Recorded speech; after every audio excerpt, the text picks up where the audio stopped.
अस्सलाम वालेकुम। आप देख रहे हैं मेरा चैनल यूट्यूब पे और मैं हूं इब्रार हुसैन एडवोकेट। आज हिबा के हवाले से एक बड़ी अहम और जजमेंट आपके साथ शेयर करना जा रहा हूं। हिबा के हवाले से मेरे चैनल पे आपको मालूम है कि बहुत ज़्यादा मटेरियल पहले भी मौजूद है, लेकिन क्योंकि इस पॉइंट पे वक्तन फ़वक्तन अच्छी जजमेंट्स आती रहती हैं तो मैं कोशिश करता हूँ कि जो भी जिसमें डिटेल्ड जो है चीज़ें डिस्कस की गई हैं वो आपके साथ शेयर ज़रूर करें। तो ये जो जजमेंट है ये अगर आप नोट करना चाहें तो कर सकते हैं। 2018 MLD पेज 739। अब इसमें हिब्बा के हवाले से बड़ी वजाहत दी गई है कि किन लोगों की शहादत जो है वो ज़रूरी होती है और किन लोगों की शहादत के बग़ैर जो है वो आप हिब्बा या उस हिब्बा का इंतकाल जो है वो साबित नहीं कर सकते। अब दो चीज़ों की यहाँ पे मैं अक्सर अपनी तमाम हिबा के मुतल्लिक जो मेरी वीडियोज़ हैं मैं बार बार वजाहत करता रहता हूँ और इसमें भी वो मैं साथ थोड़ा सा आपको बता देता हूँ कि हिबा का इंतकाल जो है वो एक अलग चीज़ है, उसके अलग गवाहान होते हैं और हिब्बा के गवाहान अलग होते हैं। फ़र्क क्या है? हिब्बा एक ऐसी चीज़ है कि एक ऑफ़र है और आगे से दूसरा फ़रीक जो है वो उसे एक्सेप्ट करता है। हिब्बा करने वाला जो है वो ज़मीन अपनी मोहब्बत में या अपने रिश्ता या तल्लक की वजह से देता है कि मैं बतौर तोहफ़ा जो है आपको ये ज़मीन दे रहा हूँ। आगे से लेने वाला उसे कबूल करता है और इस ईजाब व कबूल में या इस ऑफ़र और एक्सेप्टेंस के गवाहान होते हैं, जो ये बात इस बात की शहादत देते हैं, गवाही देते हैं कि ये वाकई देने वाले ने उससे ख़ुद कहा कि जी मैं तुम्हें देना चाहता हूँ, ये मैं तुम्हें देता हूँ। लेने वाले ने कहा कि ठीक है मैं लेता हूँ। ये हो गई। उसके अलावा जो कब्ज़ा है, पोजेसन है, वो ट्रांसफ़र कर दिया गया था, उसके भी गवाहान होते हैं।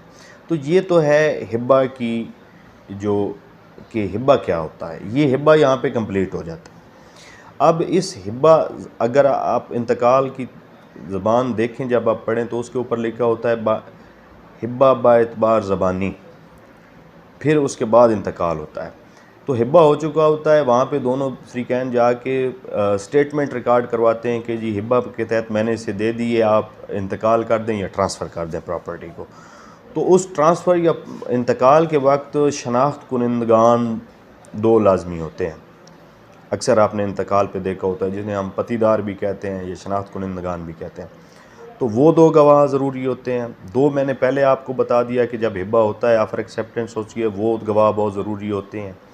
इसके अलावा जिस रेवेन्यू अफसर के पास ये स्टेटमेंट हो रही होती है कि जी मैंने हिब्बा कर दिया है और मैंने कब्ज़ा भी दे दिया है और प्रॉपर्टी इसके हवाले कर दी है और शनाख्त कुनिंदा ने शनाख्त भी डाल दी है, तो वो जो रेवेन्यू अफसर इस स्टेटमेंट्स की और इस सब चीज़ की तस्दीक कर रहा होता है और उस इंतकाल को पास कर रहा होता है, वो बतौर गवाह इंतहाई अहम गवाह है, उसको आप मिस नहीं कर सकते। इसी तरह जो पटवारी आप जिस मौज़ा में प्रॉपर्टी जो है हिब्बा हो रही होती है या गिफ्ट हो रही होती है, तो तस्दीक का मरला आने से पहले रेवेन्यू अफसर के पास जब इंतकाल आता है, उससे पहले पटवारी के पास वो इंतकाल दर्ज होता है, उसकी एक बाकायदा रजिस्टर होता है, उसके ऊपर वो दर्ज करके ले आता है। अच्छा, इसी तरह जो है वो पटवारी के पास जो इंदराज होता है, वो इंदराजात जो पटवारी करता है, वो पटवारी जो है वो भी एक इंतहाई और वाइटल जो है वो उसका रोल है इस सारी ट्रांजैक्शन में। वो एक अहम गवाह है, उसे उसकी शहादत आप मिस नहीं कर सकते, उसकी गवाही जो है वो लाजमी होती है। अगर आप इनमें से कोई भी गवाह जो है वो मिस करते हैं, अगर तो वो फौत हो गया है तो एक अलग बात है, उसके एक अलग तरीक़ाकार है कि उसके जो दस्तखत वगैरह बंदा शनाख्त करता हो उसको पेश कर दिया जाए, वो एक अलग एक्सेप्शनल सूरत हाल। अगर वो ज़िंदा है और आप उसको पेश नहीं करते तो फिर जो है वो आपके ऊपर ज़िम्मेदारी आ जाती है और आप बिल्कुल जो है उसको वो आपके अगेंस्ट जाएगा और वो इंतकाल वो हिब्बा जो है आप साबित नहीं कर सकते। तो ये जो जजमेंट मैंने आपके साथ शेयर की है, ये लाहौर हाई कोर्ट की इंतहाई अहम जजमेंट है और हिब्बा के हवाले से, और इसमें ख़ास तौर पे गवाहान की जो अहमियत और ज़रूरत है उसके ऊपर ज़ोर दिया गया है कि कौन से गवाहान हैं जो मिस नहीं कर सकते। उम्मीद है आपको हमारी वीडियो पसंद आएगी। अगर वीडियो पसंद आए तो लाइक ज़रूर कर